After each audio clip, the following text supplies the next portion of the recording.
Viet Cong Tunnel Cross-Section. During the Vietnam War, the Communist NVA and their Viet Cong allies soon learned that they couldn't compete in the field against the superior firepower of the United States and the other Allied forces. In response, they adopted a guerrilla strategy, striking out at their more ponderous foes before melting back into the dense undergrowth of the Vietnamese jungle. The intense vegetation wasn't enough for concealment, though, as the Americans utilized some of the most advanced surveillance and reconnaissance methods available at the time.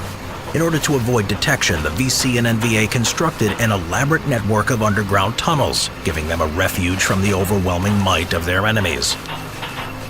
The tunnels utilized by the Viet Cong were first dug by the Viet Minh, Vietnamese nationalists fighting against French colonial rule in the aftermath of World War II.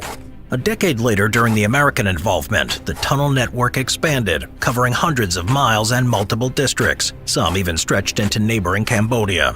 For example, the Cu Chi tunnel system north of Saigon had 130 miles of passages. Some of the tunnels were simple burrows dug into the soil, while others were complex, multi-layered constructions with specialized compartments for various purposes.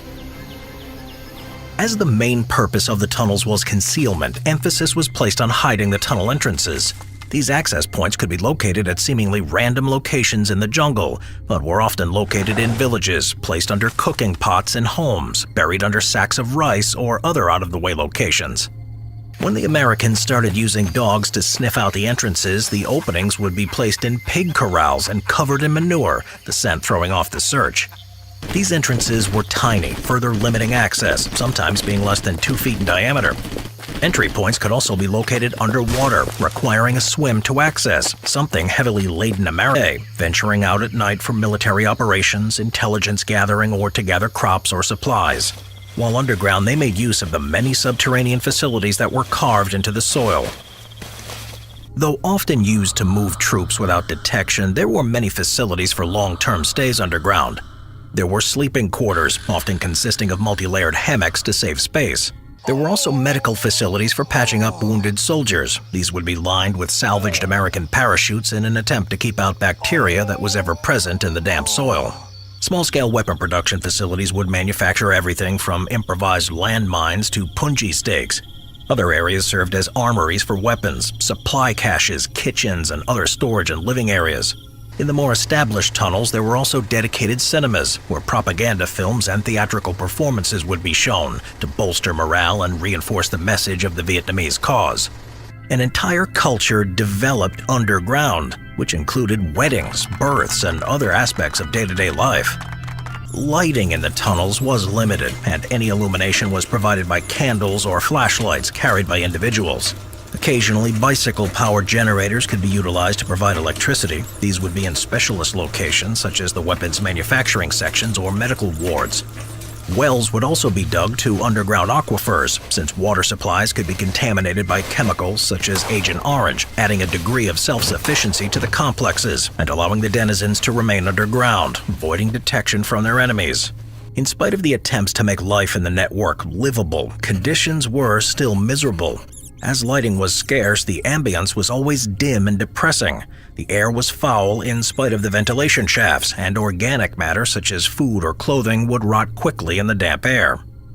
Various animal species also made themselves at home among the Viet Cong, including rats, spiders, scorpions, centipedes, and a plethora of venomous snakes.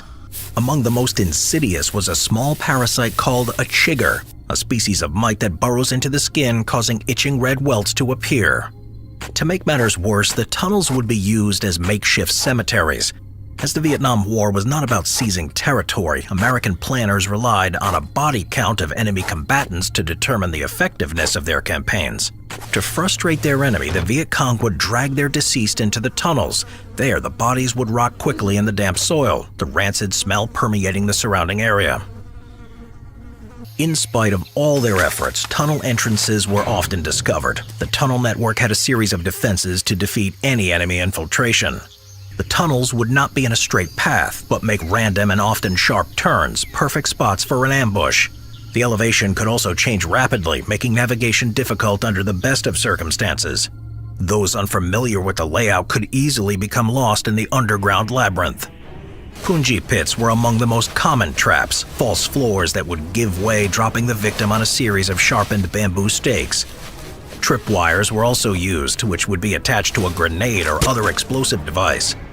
The tunnels, already claustrophobic under the best of circumstances, would narrow at arbitrary points, forcing the traveler to crawl on their bellies.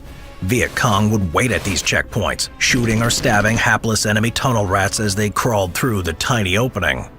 Small niches were dug into the side of the tunnel, allowing the defenders to ambush unwary trespassers as they passed by. These niches could be covered with a thin layer of clay, the only opening a small slit at eye level, making it virtually undetectable until a spear-wielding VC burst through. A sudden sharp vertical climb would have a waiting VC armed with a grenade, who would toss the explosive before sealing the passage with a door and a sandbag. Even the wildlife that inhabited the tunnel network could be used as a trap against unwanted visitors. Trapdoors could open, releasing swarms of venomous scorpions onto the unwitting tunnel rat. Venomous bamboo vipers could be used as a warning system. Suspended from the ceiling at a narrow choke point, these deadly reptiles would lash out at passing infiltrators. If they were shot, the sound of the gunfire would alert the VC to their presence. If not, it would lash out, envenomating the unlucky victim. When encountered, the Americans had few options to deal with the tunnels. They were dug deep enough that strikes from B-52 heavy bombers would have limited effect. Likewise, the use of explosives were inefficient, as there could be multiple access points miles apart, so demolition charges would have limited effect. They were also designed to withstand gas, so smoke grenades and CS tear gas would rise to the surface through carefully placed ventilation shafts. Attempts at flooding the tunnels would prove equally ineffective. Each tunnel would have to be cleared manually, a task that was considered one of the most dangerous and downright unpleasant jobs of the war. The tunnel rats would descend into the subterranean labyrinth, armed with a flashlight, a .45 pistol, a knife, and incredible courage, seizing documents, sabotaging supplies, and capturing prisoners. In spite of their efforts, however, the tunnels remained in use throughout the war. The tunnels could be used on a tactical level. The Viet Cong would ambush American patrols, then fall back to their underground lair, leaving their enemies baffled as they seemed to disappear into thin air. Decoys would appear to flee from pursuing Americans, only for hidden VC to spring out in ambush before hiding again. They could also be used on a strategic level. In 1968, the Tet Offensive saw massive strikes across Vietnam, hitting hundreds of installations in a coordinated effort to destabilize the South Vietnamese and their allies. Planned for months in secret, the operation made extensive use of the tunnel network. Thousands of troops were moved underground undetected, emerging en masse to lash out against their targets. The Americans and their allies were caught by surprise and would never fully recover from the shock of the offensive. The underground network of tunnels was vital to the success of the communist war effort.